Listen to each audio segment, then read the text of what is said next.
Sur cette crise rhino, effectivement débutée en novembre, le point de départ épidémiologique, l'épicentre, c'est un rassemblement de plus de 700 chevaux et poneys. Et avec des premiers cas index, en tout cas, partant de cet épicentre. Et puis une dissémination, comme on l'a vu, comme toute maladie virale contagieuse, une dissémination rapide dès lors que ces chevaux, au sein du cas index, sont revenus dans leurs centres respectifs. Et donc on a vu en quelques semaines 9, 10, 11, 12 cas, ou 12 centres en tout cas épidémiques, reliés les uns les autres avec ce cas initial. Ce qui a été très alertant dès le départ, c'est les formes nerveuses, avec plusieurs chevaux morts quand même. On n'est pas très loin du bilan de Valence, quand on réfléchit bien à la valeur globale des chevaux au sens sportif du terme, j'entends bien. Et peut-être pas tout à fait la même, mais c'est quand même quasiment autant de chevaux morts.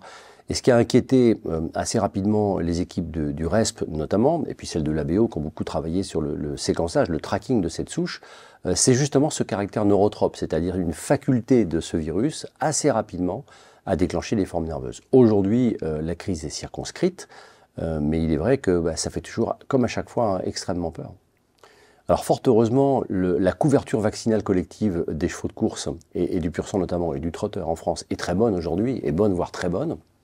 Simplement, les mesures qui ont été prises sont des mesures de précaution pour faire en sorte que les mailles du filet soient quasiment incapables de laisser passer le moindre cheval en début ou en fin d'incubation. Un cheval vacciné pouvant porter le virus un certain temps, mais ce que l'on sait très bien maintenant, c'est que collectivement, d'abord, cette vaccination est efficace, et sur le plan individuel, elle diminue la charge virale et elle diminue le temps d'excrétion. Mais elle n'empêche pas un cheval de pouvoir faire une petite rhino ou une rhino avec une forme très atténuée un certain nombre de jours. On en a parlé beaucoup avec le président Malivet, c'est que cette crise-là, enfin tout le moins le protocole qui a été mis en place chez Arcana est un modèle. Ça montre que tous les éleveurs se sont mobilisés autour d'Arcana, avec le concours de France Gallo, pour faire en sorte que ce soit possible. C'est-à-dire d'avoir une biosécurité absolument optimisée pendant ces dernières ventes chez Arcana.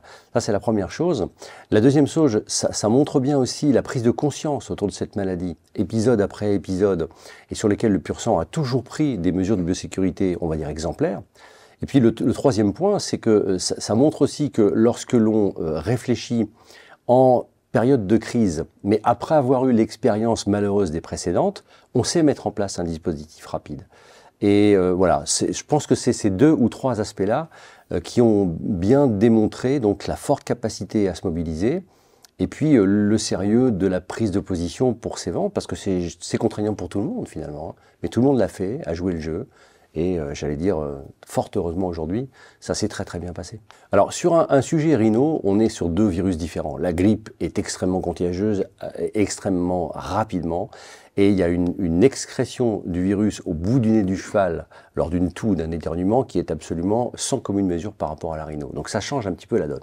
En revanche, le vaccin grippal ou antigrippal est très efficace, et un peu plus efficace que le vaccin contre la rhinopneumonie. Donc, sur un cas de grippal en situation de course aujourd'hui avec la couverture vaccinale qui est extrêmement bonne, on aurait des mesures ultra urgentes à prendre de biosécurité, mais on aurait une immunité collective qui est très positive pour le pur sang, en faveur du cheval et contre le virus. Pour la rhino, on serait exactement dans le même cas de figure. On a une immunité collective aujourd'hui qui est de très bon niveau, et on prendrait des mesures de biosécurité avec les deux premières que le monde entier oublie quelquefois. D'abord, c'est l'isolement du cheval, l'isolement physique, la prise de précaution essentielle autour des personnes qui vont toucher ce cheval pour qu'elles n'aillent pas toucher l'autre cheval d'à côté, et ensuite la prise de température et le contrôle. Il faut contrôler l'excrétion virale tous les 2 jours, tous les 3 jours avec des chevaux isolés. À partir de là, n'importe quel virus du monde aujourd'hui ne pourra pas aller très loin.